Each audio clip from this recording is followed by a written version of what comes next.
Hello, everyone. Welcome to Straight Bat with Gulf News. It's day 5 of the T20 World Cup in Australia, and on the fifth day, rain played havoc. We had one rain-affected match, and our other match was washed out completely. Uh, England was stunned by Ireland in a rain-affected match. By the time the match was stopped, Ireland were 5 runs ahead, and that turned out to be crucial for them. But no such luck in the other game, that is the New Zealand versus Afghanistan game, and that has to be completely washed out. And the team split 1 point, which means that these two results have opened up the group. Satish, tell us how these two results will affect the scramble for semi-final spots. Sham, obviously, New Zealand still hold a slight edge for two reasons. One, they beat Australia, which is another big team and a leading contender for the semi-final slot, and they have a very healthy net run rate. Though they would have preferred to have the 2 points on board today against Afghanistan, but it could have gone the other way also. But given New Zealand's form, I bet on them to get those 2 points. But in the end, today's rain has also affected England's chances badly, because this loss has brought them on par with Australia almost, because Australia suffered a massive drubbing at the hands of New Zealand. And now with this loss, England has now become 2 points along with Australia. So that has opened up the group. And if you ask me, in this rain-affected games, there are only two winners today. One is Ireland and other one is Australia. Both must be laughing their way to glory, because they have got a second chance of sorts right now. That also makes the Friday's match between the Ashes rivals England and Australia interesting, isn't it? Absolutely, so how Sham. crucial is that in total? But Sham, the biggest point right now is that match could be washed out as well. There is a 90% chance of a rain on that day in Melbourne. Oh, La Nina is playing havoc with the T20 World Cup. Yes. So that is perhaps after the India-Pakistan match, that could have been the biggest match of the tournament, actually. Correct. Correct. Now, before we get there, let's look at what happened this morning. Ireland has a history with England. Their biggest win in their cricket history came in 2011, when Ireland beat England in the 50 overs World Cup.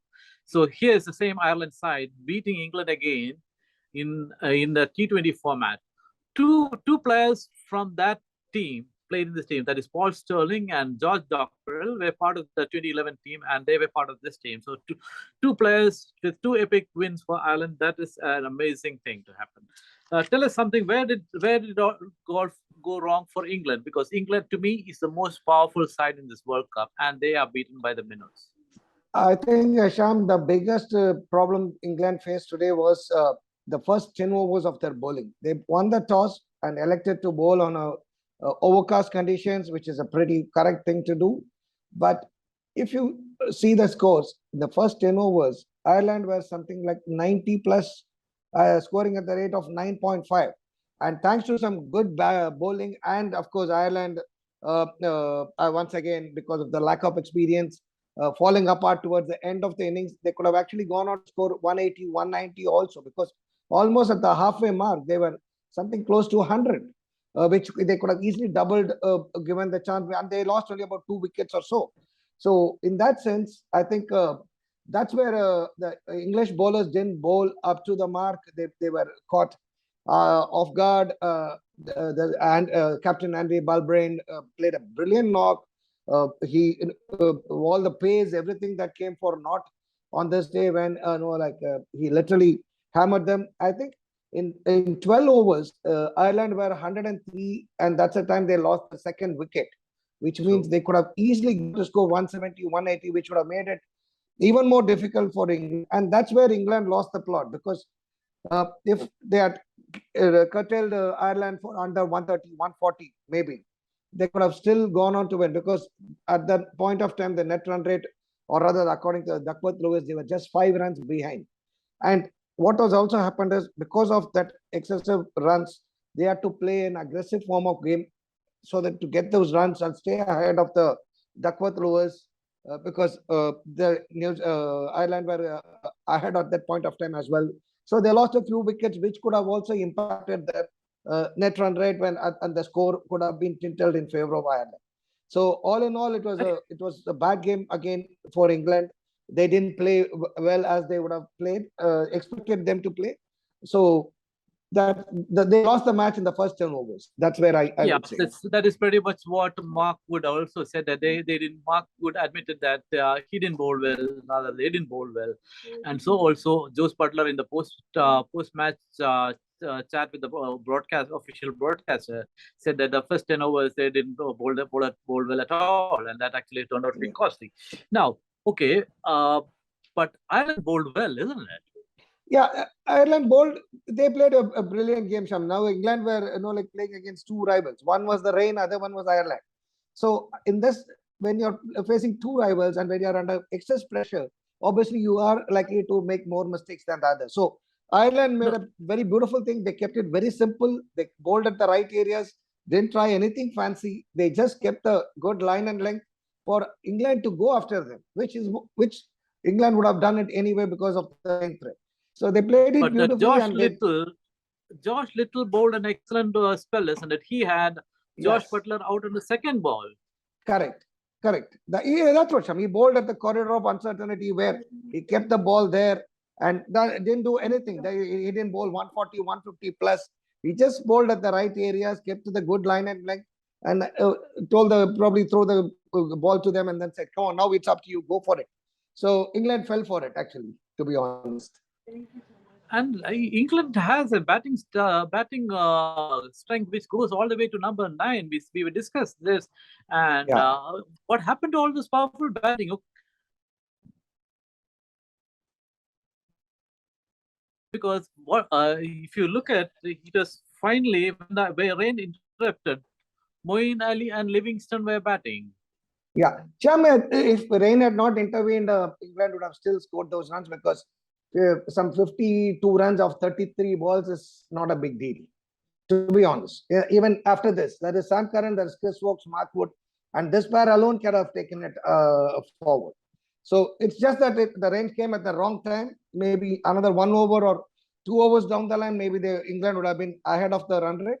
But it's bad luck again. Fortune was the brave. Ireland played a very brave game, and they are worthy winners today. Satish, what I didn't understand here was, it's a rain-affected match. You are chasing, which means you have the chase under control. Sorry, Sham. So I would expect. No, I was saying, England were chasing. So you Sorry, have Sham, a target. I missed your question. Sorry, there's something wrong with my. Okay, let me rephrase that. I said England were chasing, which means they have a target in mind. So correct. You know the rains are coming. That is no secret. I mean, it is not a sudden downpour. You know that there is going to be rain at some point. Which means if I were the captain, I would be calculating every over where I should be. But looks like England didn't do that. Because England didn't do at the time when the rain interruption, they were interrupted. They were 5 runs behind, which means they were not looking at the Duckworth Lewis required rate. Sham, they might have looked also, but I think the untimely wicket of David Mullen, maybe a over or 2 before that, must have increased the run rate because the Duckworth Lewis takes a lot of things into consideration. Your wickets, your the number of overs left, the number of runs to be scored. So all those come into consideration. So that wicket actually must have pushed them a little further, that's where even the final assault of Moeen Ali or I think that 3 balls got them 12 runs in that 15th over. Moeen Ali was just warming up at that point. He was 6 up, and that is true. I think the wicket on the previous over of Mullen must have pushed the run rate up by another 20 or 25 runs more because that's the way the Duckworth Lewis works. Okay, now that is enough about England and Ireland. Now let's come back to the New Zealand Afghanistan match. So New Zealand split points, which means they dropped a point. How will that affect their prospects from Group 1? Cham, now I think that's one good thing is they have a win already on hand, and that too against Australia, who are a title contender. So that means they have a slight edge over the others. If the match again between England and Australia are also washed out, then that means Australia must have lost 2 losses. England almost 2 losses. No, England almost, they'll have 1 point extra now with after this loss. So that would still keep them in a good shape. And I think they are not playing until say I think the next match they have is on the Friday. I think not Friday. They must be playing later on. Must be Saturday, I think.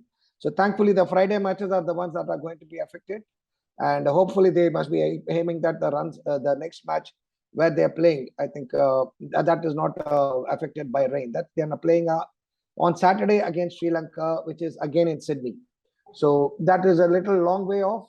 So hopefully we should see them. And again, Saturday the rain prospect in Sydney is about 5%. So they should get that win. And then if they get that, then I think they are in pole position to make the semis, just like any other ICC trophy event, which they have done in the past.